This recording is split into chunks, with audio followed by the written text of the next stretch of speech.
வைகையிலே கால் பதிக்கும் வேளையிலே பால் நிலவில் படுத்துக்கிட்டு பருவராகம் பாடணுமே.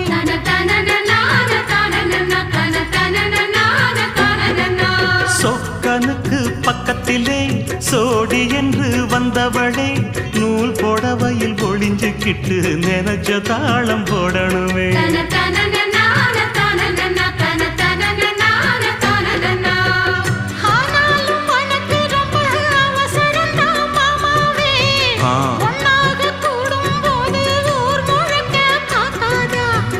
பார்த்தாலும் தவறு இல்ல பனியுறங்கும் ரோசாவே உன்னால சொத்த வச்ச மூக்குலதான் வைக்காதா.